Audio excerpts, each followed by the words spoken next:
Patricia, I didn't know all these things about you. How devoted you are, how loving you are, how generous you are. Somehow, I have other impressions of you. But of course, everything that Pines has said and shared with you couldn't be more true of my dear friend Patricia. But there are other times when we talk about fearlessness, that fearlessness wasn't the word of the day. We used to stay in a little hotel called the Ajit Hotel back in the late 70s. And one night I went to my room and I was leaning back on the pillow, and out of the pillow jumped 3 rats. So I went out of my room and down the hall were Victor Oppenheimer and Patricia. And I went and I said, I've got rats in my room. And the next thing I know, my 2 fearless buddies were up on the bed, screaming, "Get those rats away!" So there I was, the one who had leaned on the pillow with the rats, stuck with the rats and stuck with my 2 friends who were now hysterical about the rats that were in my room.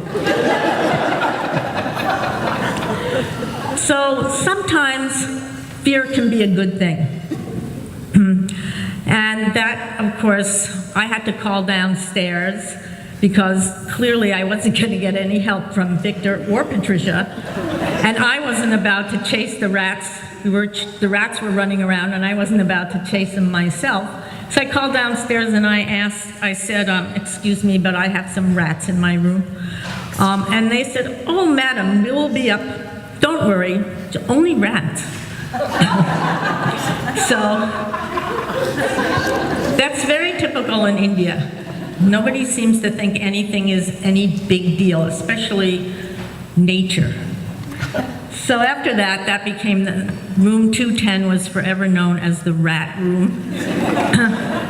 And there was a tree out, the rats came in because there was a tree outside the bathroom window, and the bathroom window, which hadn't been replaced in forever, was a way for the rats to come in. So the solution to the rats was to get a piece of cardboard and to put it over the window, because clearly the rats couldn't push the cardboard.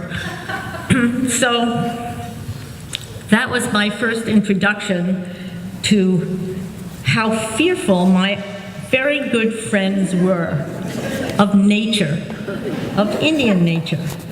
So from rats, I think of India as being from rats to bats, because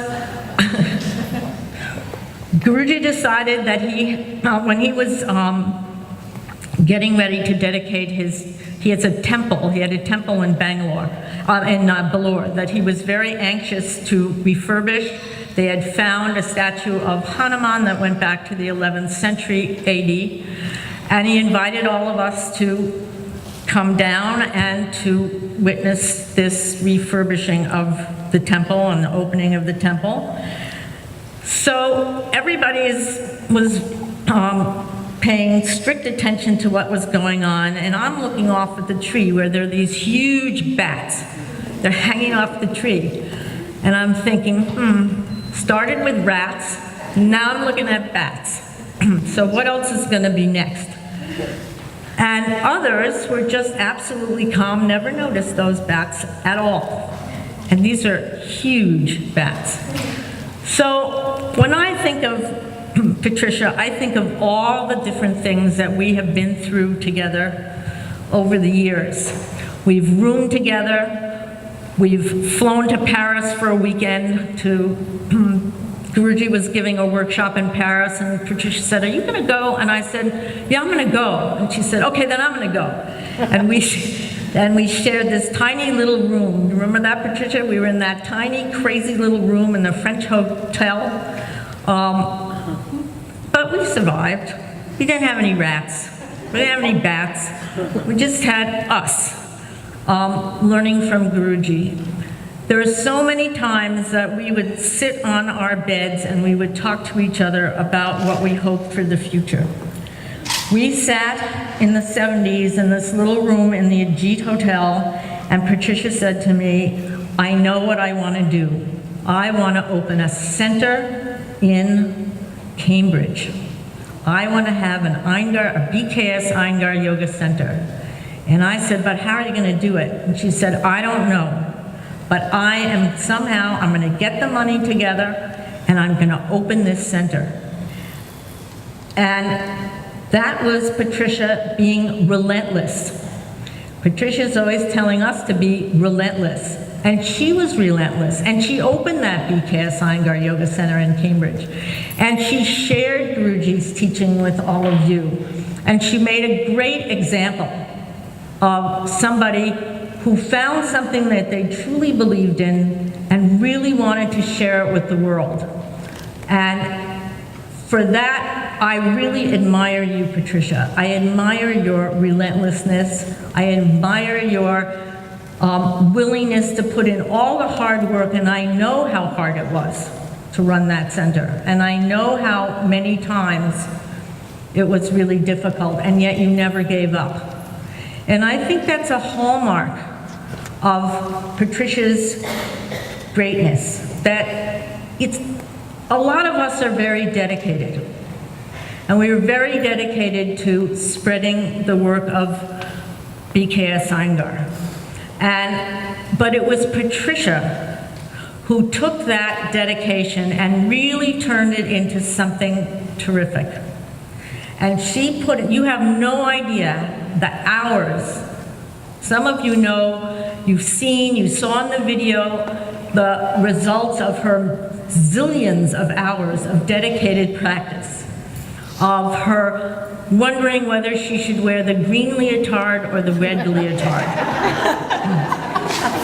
wondering whether it looked okay. Here she is doing these amazing back bends. She gets done, she said to me, did the green leotard look good? Did it work?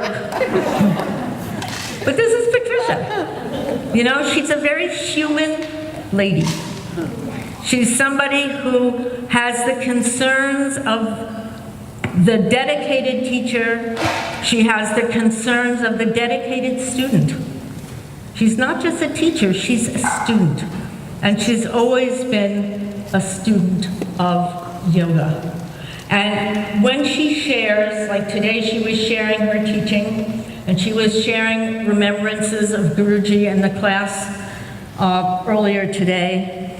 And I hear in that all of those dedicated, long hours. I hear in the many times when Patricia did not have the money to go to Pune, she would go and she would take out bank loan after bank loan after bank loan so that she could stick with her journey and she could get to Pune and she could see Guruji. And there aren't a lot of other people that had that kind of dedication and had that kind of foresight. And I cherished the conversations that we had. I cherished the times that we spent together. I cherished the times that we shared our insomnia. She's saying to me, I don't understand how you can fall asleep like that. And I'm saying to her, I don't understand how once you fall asleep, you stay asleep. I don't get it. So we complimented each other and we learned from each other.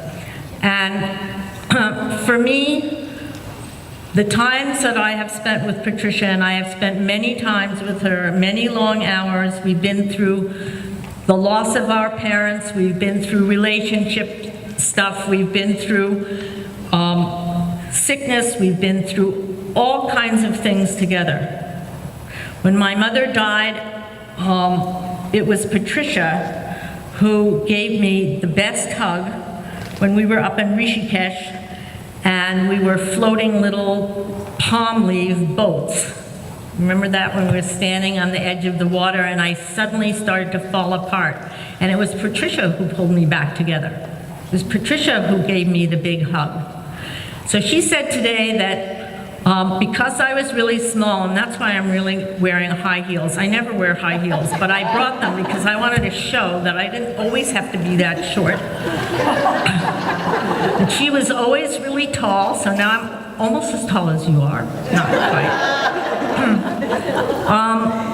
I would be in the front, and she would be in the back. And Guruji had a nickname for Patricia when, in the early years, he used to call her the string bean.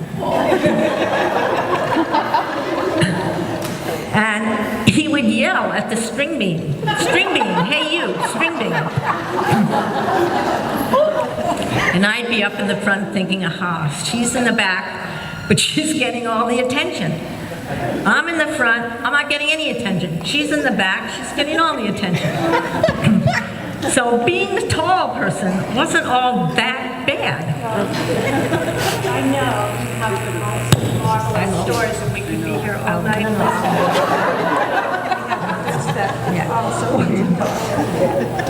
So I'm going to wrap this up. However, Patricia, dearest, I always precede you in things, and of course I'm older than you are, and I welcome you to your 70s. I love you dearly, and I wish you the happiest of birthdays.